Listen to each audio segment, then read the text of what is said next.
Shalom. All praises, honor, and glorification unto our mighty, marvelous, and wonderful power. Kol halaimla alahayin awa Yahweh Bahashim, Yahweh Shai Bahashim, Rakak Wadash. Double honors unto the elders and apostles of Great Millstone, whom rule well, and who are great examples to our younger brethren, and also whom I have learned this truth from. Salutations as well as health and wellness unto the hopeful elect of Yahweh Ba'ashim Yahweh Shai scattered across the earth. This is your brother Ayla coming to you with another lesson. And the title of this lesson will be It's of Our Role as Men to Control.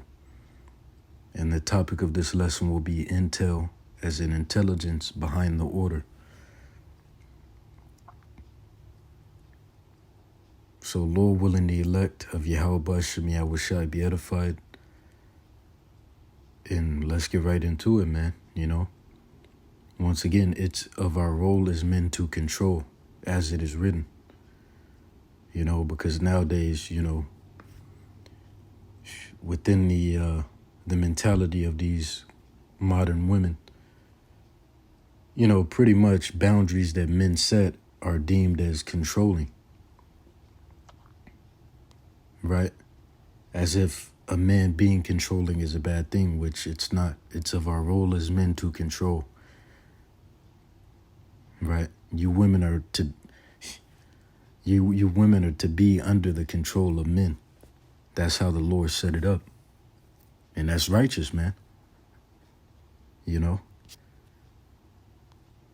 So let's start off with the book of 1 Corinthians, the 11th chapter. And I'll start at the 3rd verse. And it reads, "But I will have you know that the head of every man is the anointed, and the head of the woman is the man, and the head of the anointed is the Most High." Right? And that's the order. That's the order of Yahweh Ba'ashim Yahweh Shai.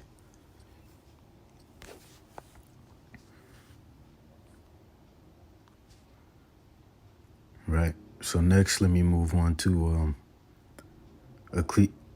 Ecclesiasticus, the 42nd chapter. Matter of fact, you know what? I'm gonna get Genesis 3:16 first. And it reads, "Unto the woman he said, I will greatly multiply thy sorrow and thy conception." Right, which this was being spoken unto Eve, but this applies to all women. Right? And this first part is, a curse. And the latter part, which we'll touch on, is a reminder of the order, because what Eve did inherently was stepping out of order. Right? Verse 16, "Unto the woman he said, I will greatly multiply thy sorrow and thy conception. In sorrow thou shalt bring forth children, and thy desire shall be to thy husband." Right? This is the reminder part. "And he shall rule over thee." See? And once again, this was being spoken unto Eve, but this is applied across the board to all women. Right? The desire of you women is to be unto your husband. And as men, it's in our role to rule over you. Right? And, I'll get this briefly. When you go into that word rule, a synonym for that word is control. Right? Let's get it.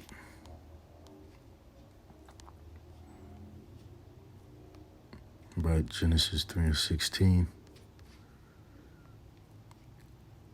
You see it says to rule, have dominion, reign, to exercise dominion.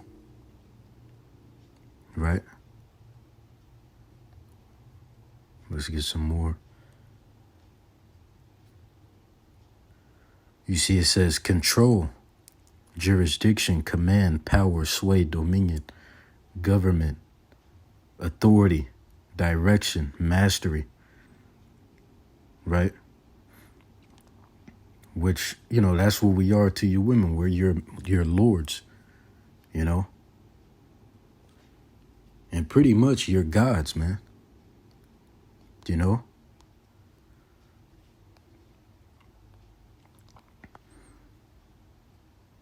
Right? So let's get it again. Verse 16, and it reads, unto the woman he said, I will greatly multiply thy sorrow and thy conception. In sorrow thou shalt bring forth children, and thy desire shall be to thy husband, and he shall rule over thee. Right?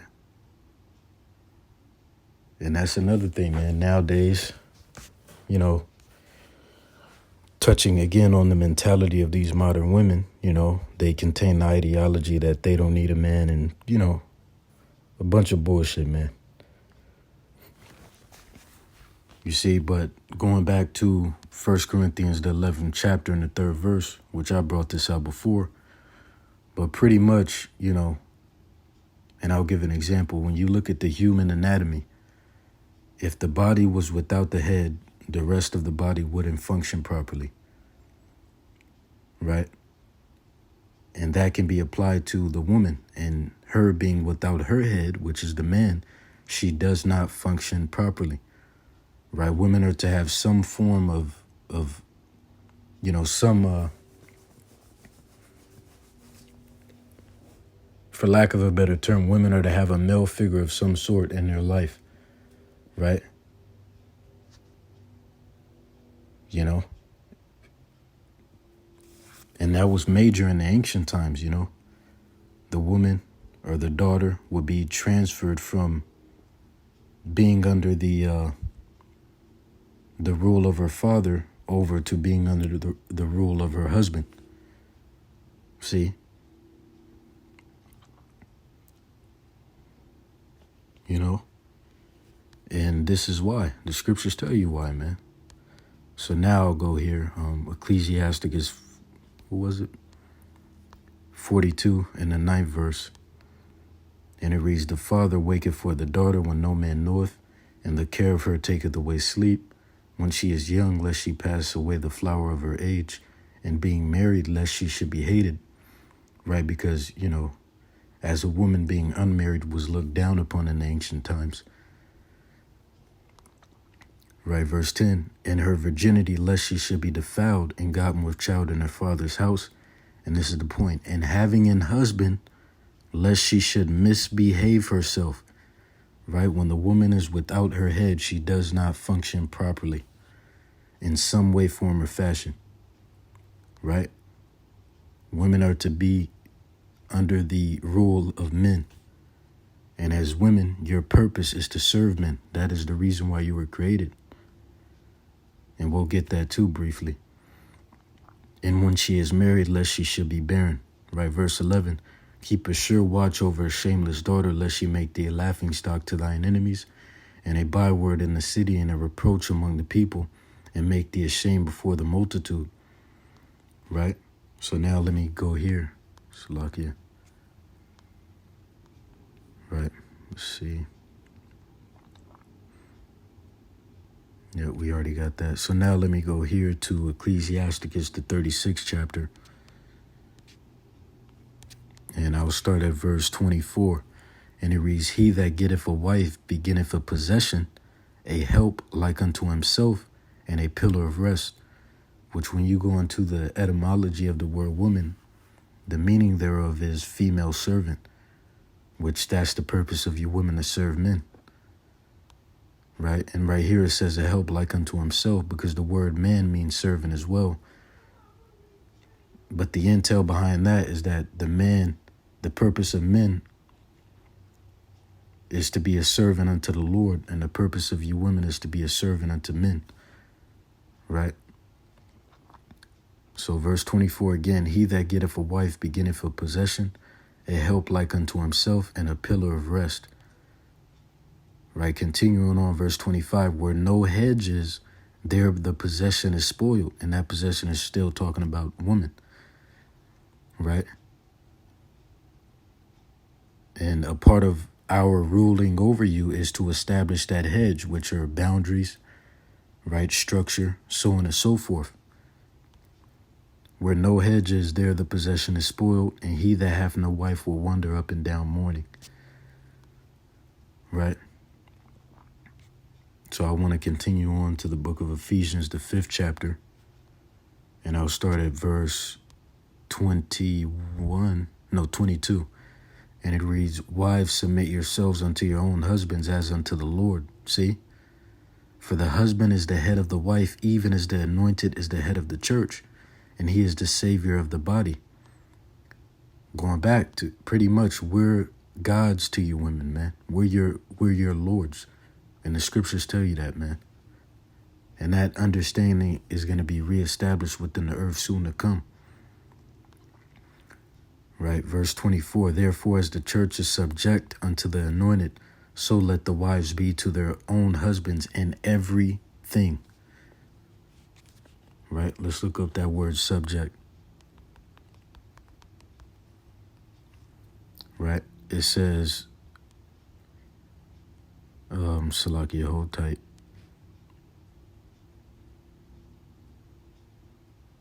Here we go. Bring a person or country under one's control or jurisdiction, typically by using force. See? And matter of fact, let me just go here in the blue letter. Salakia. What was that? Where are we? What happened? What happened? No, your mother did. G-Mom did.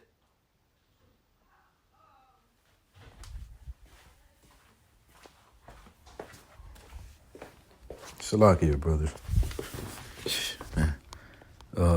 So, continuing where I left off, I wanted to get the